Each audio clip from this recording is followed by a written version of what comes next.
भाग एक, अर्जुन की परछाइयां। अर्जुन एक 24 वर्षीय सॉफ्टवेयर इंजीनियर था। दिल्ली की एक प्रतिष्ठित आईटी कंपनी में नौकरी करता था। बाहर से देखने पर वो एक सामान्य लड़का था, नीटली ट्रिम्ड बियर्ड, स्पेक्टिकल्स और हमेशा फॉर्मल शर्ट पैंट में। लेकिन उसके भीतर एक ऐसी दुनिया थी जिसे किसी ने नहीं देखा था और जिसे वो खुद भी पूरी तरह स्वीकार नहीं कर पाया था। पहली झलक, बचपन की ख्वाहिश। ये सब तब शुरू हुआ था जब वो सिर्फ 11 साल का था।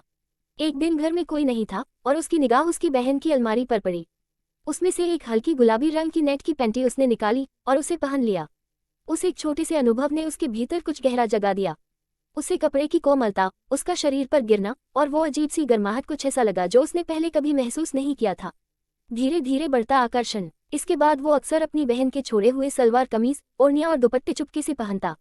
कभी कभी उसने अपनी माँ की साड़ी भी ट्राई की, उलझती थी, गिरती थी, मगर आईने में खुद को देखकर वो खो जाता, जैसे हर परत उसकी असली पहचान को उभारती जा रही हो। कॉलेज आने तक अर्जुन ने ऑनलाइन कुछ सामान मंगाना शुरू कर दिया, ब्रा, लेस पैंटीज, शिफॉन की स्लीप ड्रेस, नकली बालों वाला विग और हल्का मेकअप। जब सब सो जाते, वो कमरे में दरवाजा बंद कर खुद को वो बना लेता, एक स्त्री जैसा रूप जिसे वो सिर्फ अकेले में जी सकता था। उसने अपने लिए एक नाम रखा, आरू। आरू उसकी सच्चाई थी, उसकी राहत और उसका रहस्य। डबल लाइफ की शुरुआत। ऑफिस ज्वाइन करने के बाद अर्जुन की जिंदगी दो हिस्सों में बढ़ गई। दिन में Arjun, corporate professional, coding, meetings और प्रेजेंटेशन। रात में आरू, एक खूबसूरत, नाजुक, सजी संवरी स्त्री जो ब्रा और पैंटी पहनकर साड़ी की प्लीट संभालती, लिपस्टिक लगाती और मिरर के सामने घंटों खो जाती। शर्ट के नीचे अक्सर ब्रा होती और नीचे उसकी पसंदीदा ब्लू लेस पैंटी। वो बहुत सतर्क रहता, मगर कभी कभी ब्रा की स्ट्रैप शर्ट से झांक जाती या पैंटी की लाइन ट्राउजर से उभर आती। वो जानता था ये दुनिया उसे शायद स्वीकार न करे, मगर वो अब खुद को रोक नहीं सकता था। योजक चिन्ह, योजक चिन्ह, योजक चिन्ह। भाग एक के अंत पर अर्जुन को अपनी पहचान से प्यार हो चुका था, मगर दुनिया की नजरों से वो अब तक छुपा हुआ था। उसे क्या पता था कि बहुत जल्द कोई उसकी इस परछाई को देख लेगा। भाग दो, पर्दाफाश। जब अर्जुन की परतें खुलने लगी। अर्जुन अब तक दोहरी जिंदगी जी रहा था, दिन में पेशेवर इंजीनियर, रात में अपनी असली पहचान आरू के साथ। लेकिन वो दुनिया जो उससे अनजान थी, अब धीरे धीरे उसके करीब आ रही थी। और एक दिन वो लम्हा आ गया जब अर्जुन का सबसे छुपा हुआ राज सामने आ गया। ऑफिस की वो दोपहर। दिल्ली की गर्मी उफान पर थी। ऑफिस का एयर कंडीशनर ठीक से काम नहीं कर रहा था। अर्जुन हल्के नीले रंग की कॉटन शर्ट और काले ट्राउजर में था, लेकिन शर्ट के नीचे आज उसने अपनी पसंदीदा लैवेंडर रंग की ब्रा पहनी थी, लेस वाली, सॉफ्ट कप्स और मैचिंग पैंटी। वो फाइल उठाने के लिए नीचे झुका, तभी पीछे से उसके ट्राउजर से थोड़ी सी पैंटी की लेस झलक गई और उसकी शर्ट की कॉलर से ब्रा की पट्टी बाहर आ गई। ठीक उसी समय उसके बॉस मिस्टर शेखावत उसके केबिन के सामने से गुजर रहे थे। उनकी नजरें कुछ सेकंड को उस झलक पर अटक गईं। वे अनुभवी थे, उन्होंने देखा और समझा भी। केबिन में बुलावा। कुछ मिनट बाद अर्जुन को मैसेज आया, अर्जुन मेरे केबिन में आइए। वो घबरा गया, कहीं कुछ समझ गए क्या। दिल जोर जोर से धड़कने लगा। हाथों में फाइल पकड़े, पसीने पसीने हालत में वो केबिन में पहुंचा। बैठो अर्जुन, शेखावत ने शांत स्वर में कहा। मैंने आज कुछ देखा। तुम्हारी शर्ट से कुछ झलक रहा था, कुछ ऐसा जो शायद सभी लड़के नहीं पहनते। अर्जुन की आवाज सूख गई थी, गला रुक गया। उसने नजरें झुका लीं। तुम कुछ बताना चाहोगे? शेखावत ने फिर पूछा। बहुत देर बाद अर्जुन ने हिम्मत जुटाई। सर, मैं क्रॉस ड्रेसर हूँ। मैं महिलाओं के कपड़े पहनता हूँ।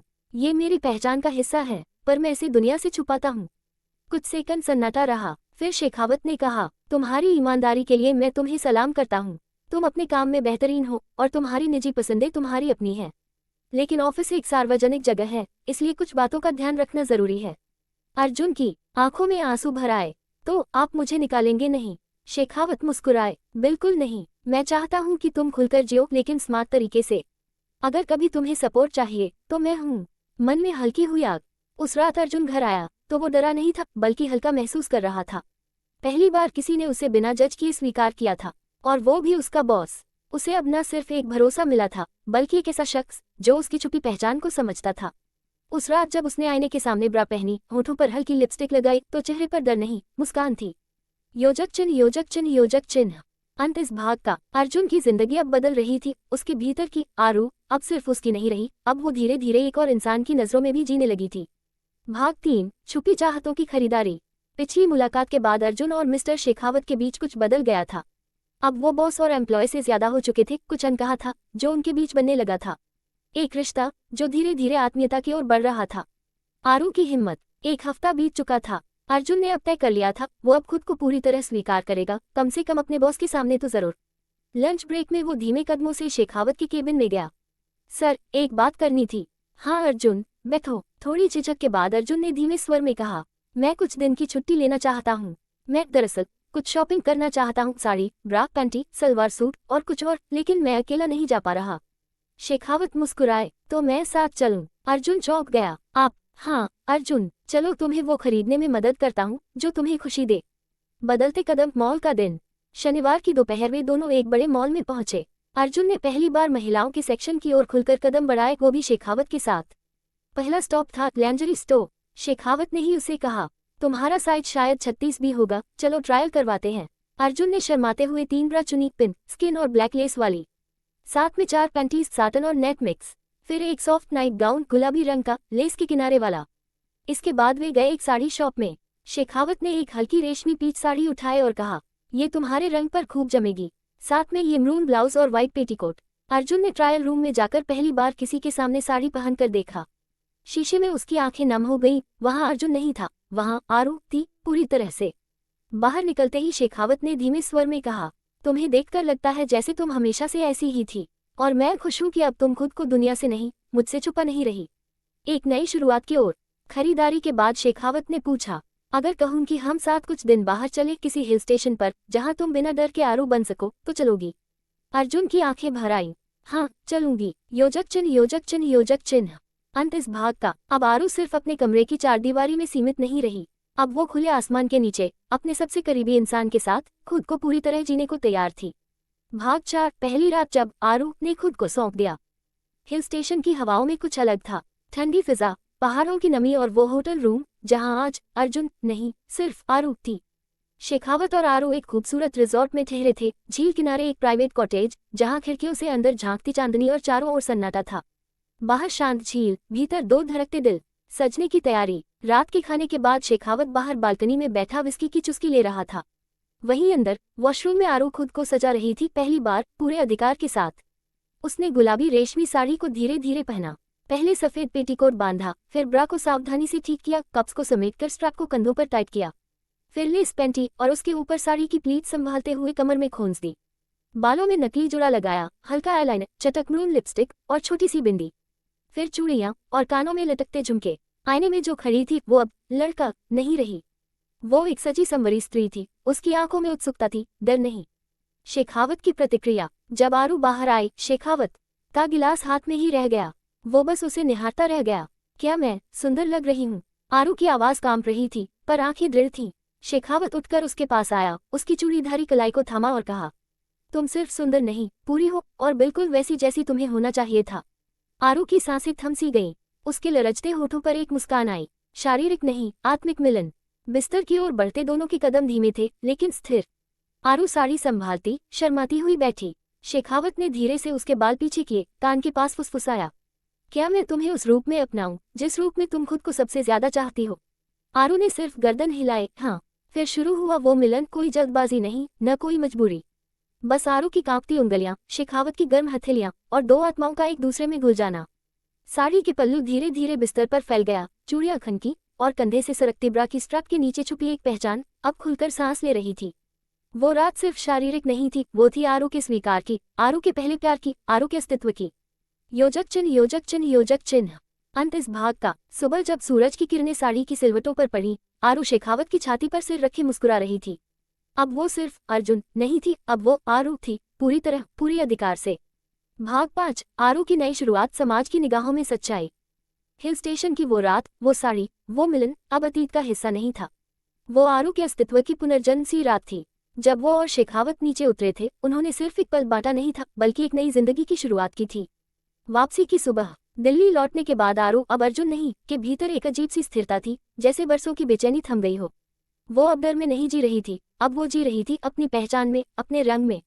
घर लौटकर उसने पहला काम किया, अपनी अलमारी से सभी पुराने कपड़े हटाए और उनके स्थान पर वो सब सजाया जो कभी छुपाकर रखा था। Bra, panty set, salwar suit, blouse और 3 वो साड़ियां जो शेखावत ने खुद चुनी थी। अब वो एक नई सुबह की तैयारी में थी, ऑफिस की नई एंट्री। पहले दिन आरू ने फॉर्मल लेकिन नाजुक सफेद कुर्ता पायजामा पहना, अंदर हल्की ब्रा और स्किन कलर पैंटी। उसने हल्की लिपस्टिक लगाए और एक छोटी बिंदी माथे पर सजाई। बालों को स्टाइल में कंघी कर हल्की खुशबू वाला परफ्यूम लगाया। ऑफिस में कदम रखते ही सबकी निगाहें उस पर पड़ी। कोई चौंका, कोई हैरान हुआ, तो कोई मुस्कुराया। लेकिन सबसे महत्वपूर्ण, शेखावत उसकी ओर मुस्कुराकर बढ़े। गुड मॉर्निंग मिस आरू। वो शब्द जैसे पूरी पहचान को स्वीकृति दे रहे थे। कंपनी की ओर से समर्थन। कुछ हफ्तों बाद ऑफिस में डाइवर्सिटी वीक मनाया जा रहा था। शेखावत ने खुद स्टेज पर आरू को बुलाया। हमारे साथ एक ऐसी शख्सियत है जो साहस, सच्चाई और आत्मस्वीकृति की मिसाल है, आरू। तालियों की गूंज में आरू का दिल तेज धड़क रहा था, लेकिन आज वो घबराए नहीं, गर्व से खड़ी थी। पर्सनल और प्रोफेशनल का संगम।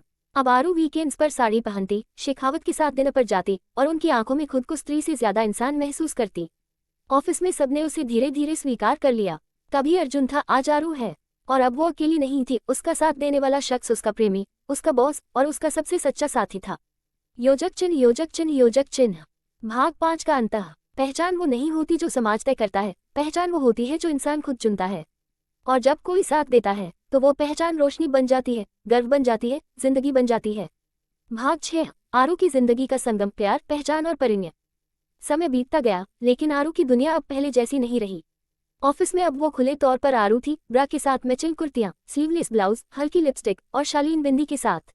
उसकी चाल में आत्मविश्वास था और उसकी मुस्कान में स्वीकृति। शेखावत का प्रस्ताव। एक शाम ऑफिस के बाद शेखावत ने आरू को एक क्वाइट रूफटॉप कैफे में बुलाया। आरू ने उस दिन हल्की पीली साड़ी पहनी थी, झुमके पहने और खुले बालों में उसकी खूबसूरती निखर रही थी। शेखावत ने उसका हाथ थामा और जेब से एक छोटी सी बॉक्स निकाली। मैं तुमसे, अर्जुन से नहीं, आरू से प्यार करता हूँ। क्या तुम मेरी जिंदगी की साथी बनोगी? आरू की आंखें भर आईं। हाँ, पूरी तरह। एक अनोखी शादी। शादी का आयोजन छोटा लेकिन खास था। कुछ करीबी दोस्त, सहकर्मी और वो लोग जो आरू की पहचान को समझते थे। आरू ने मरून बनारसी साड़ी पहनी थी, गोल्डन ब्लाउज, मांग में सिंदूर और गले में मंगलसूत्र। शेखावत ने सफेद शेरवानी पहनी थी। दोनों ने मंदिर में 7 फेरे लिए। हर फेरे में एक वादा था, प्रेम, स्वीकृति और साथ। समाज की आंखों में कुछ लोगों ने सवाल उठाए, कुछ ने ताने मारे। एक क्रॉसड्रेसर से शादी, क्या ये शादी टिकेगी? लेकिन शेखावत का जवाब सीधा था, मैंने औरत को नहीं, इंसान को चुना है। आरू ने धीरे धीरे एक ब्लॉग शुरू किया, आरू की दुनिया, जहां उसने अपने सफर को लिखा। उसकी कहानी ने हजारों लोगों को हिम्मत दी। भाग 7। पूर्ण विस्तार व बोल्डनेस में गोवा की कामनाओं से भरी रात, आरू का पूर्ण समर्पण। स्थान, एक प्राइवेट बीच विला, गोवा। समय, शादी के 2 दिन बाद, हनीमून की पहली रात।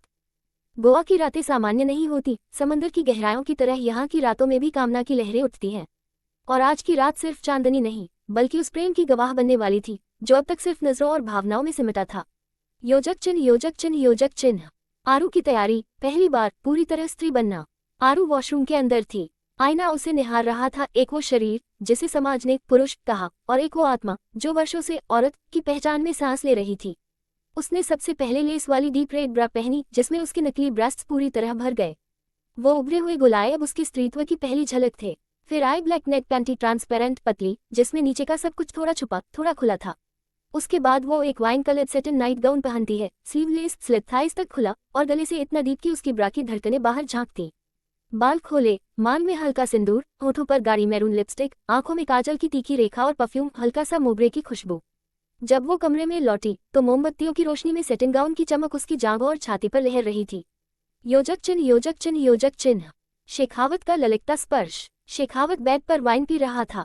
जब उसने आरू को देखा, उसकी प्यास जैसे कई जन्मों की बन गई। तुम अब सिर्फ मेरी पत्नी नहीं, मेरी सबसे गहरी इच्छा हो। वो उठकर आरू के पास आया, उसकी गाउन की स्ट्रैप कंधे से नीचे सरका दी। उसकी उंगलियां आरू की ब्रा की कप पर घूमने लगी, हल्के दबाव से सहलाते हुए, धीरे धीरे गहराते हुए। आरू की सांसें गर्म हो गईं, उसके होठ थरथराए। छू लो मुझे, जहां तक मेरी औरत की चाहत जाती है। योजक चिन्ह, योजक चिन्ह, योजक चिन्ह। सिर्फ जिस्म नहीं, रूह की नग्नता। शेखावत ने आरू को बेड पर लिटाया। सेटिन गाउन धीरे धीरे फर्श पर फिसल गया। उसके नीचे अब सिर्फ लेस की पैंटी और ब्रा रह गई थी। शेखावत ने ब्रा की हुक खोलते हुए कहा, इन कपड़ों के नीचे जो भी है वो सब मेरा है। आरू ने आंखें बंद कर लीं। अब वो पूरी तरह नग्न थी, शारीरिक रूप से और भावनात्मक रूप से भी। शेखावत ने उसके नकली ब्रेस्ट्स को दोनों हाथों में थाम लिया, चूमते हुए, दबाते हुए, हर सिहरन को महसूस करते हुए। उसके होठों ने आरू की गर्दन से लेकर पेट तक सफर किया और नीचे उतरते उतरते उसकी थरथराती जांघों को फैलाते हुए उसकी गहराइयों में उतर गया। आरू की चीख नहीं, सिसकी निकली। हाँ, ऐसे ही, मैं आज पूरी तुम्हारी हूँ। पैंटी अब फर्श पर गिर चुकी थी। आरू की टांगें कांप रही थी, एक तरफ खुशी से, एक तरफ उस गहराई से जो उसने कभी नहीं अनुभव की थी। योजक चिन्ह, योजक चिन्ह, योजक चिन्ह।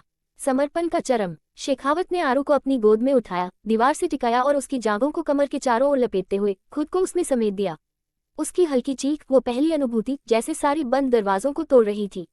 हर थ्रस्ट पर चूड़ियां खनकती थी, हर सांस पर साड़ी के जैसे उसके स्त्रीत्व की परतें खुलती थी। आरू की आंखों में अब आंसू थे, लेकिन वो दर्द या शर्म के नहीं थे, वो पूर्णता के आंसू थे। मैं औरत हूँ, पूरी तुम्हारी। योजक चिन्ह योजक चिन्ह योजक चिन्ह। सुबह की धूप, बिखरा श्रृंगार। जब सूरज की पहली किरणें कमरे में आईं, बेड पर सिर्फ चूड़ियां बिखरी थीं, ब्रा और पैंटी कोने में गिरी थी, और आरू शेखावत की बाहों में लिपटी थी, बिना किसी कपड़े के, बिना किसी झिझक के। शेखावत ने उसके माथे पर एक चुंबन दिया। अब कोई नकाब नहीं, तुम सिर्फ मेरी हो आरू। योजक चिन्ह योजक चिन्ह योजक चिन्ह। भाग 7 का अंत, पुनर्जन्म। वो रात सिर्फ एक स्त्री के मिलन की नहीं थी, वो पुनर्जन्म था उस आत्मा का, जो वर्षों से बंद अलमारी में बंद थी। अब ना कोई डर, ना कोई रहस्य, अब बस आरू थी उसकी अपनी दुनिया में, अपने पुरुष के साथ, पूरी तरह नग्न, पूरी तरह प्रेम में। अंतिम भाग, आरू की मुक्ति, प्रेम, आग और परमानंद। गोवा की वो रातें गुजर चुकी थी, लेकिन उसकी तपिश अब भी आरू की रगों में थी। अब वो वापस दिल्ली लौट चुकी थी, लेकिन अब की बार उसके साथ आई थी एक नई पहचान, एक नया आत्मविश्वास और एक ऐसा प्रेम जो सिर्फ बिस्तर तक नहीं, बल्कि उसकी रूह तक उतर चुका था। योजक चिन्ह योजक चिन्ह योजक चिन्ह। आरू की सुबहें, अब वो अर्जुन नहीं रही। अब हर सुबह उसकी शुरुआत चूड़ियों की खनक, ब्रा की स्ट्रैप और लिपस्टिक की खुशबू से होती थी। आरू अब ऑफिस जाती थी, कभी साड़ी में, कभी सलवार सूट में, लेकिन हर दिन उसकी चाल में वो आत्मविश्वास होता जो पहले उसके भीतर डर बनकर सिसकता था। वो अब महिलाओं की तरह महिला थी, और पुरुषों के बीच में सबसे ज्यादा खुद पर राज करने वाली। रातें अब सिर्फ संभोग नहीं, अनुभव थीं। हर रात जब आरू शेखावत की बाहों में होती, वो स्त्री की तरह सिमटती नहीं थी, वो खुलती थी। शेखावत अब उसे छूता नहीं था, उसे पड़ता था। आरू जब गहरे नीले रंग की ट्रांसपेरेंट नाइटी में उसके पास आती, उसकी आंखें शर्माती नहीं थी, वो कहती थी, मेरे हर अंग पर सिर्फ तुम्हारा अधिकार है, और मेरी हर चीख अब बस तुम्हारे नाम की है। शेखावत जब उसे अपनी बाहों में भरकर बेड पर पटकता, उसकी ब्रा फर्श पर गिरती और उसकी टांगें शेखावत की कमर में जकड़ जाती, तो वो सिर्फ आनंद नहीं था, वो था पूर्ण समर्पण। आरू अब सिर्फ कामुक नहीं थी, वो खुद कामना बन चुकी थी। योजक चिन्ह योजक चिन्ह योजक चिन्ह। एक रात, नई शुरुआत। एक रात, अंतरंगता के बीच, शेखावत ने आरू की आंखों में देखा और कहा, चलो अब इस रिश्ते को और आगे ले चलें, सिर्फ बिस्तर से नहीं, जीवन से भी बांधे। आरू ने चौंक कर पूछा, कैसे? शेखावत ने उसका हाथ अपने पेट पर रखा।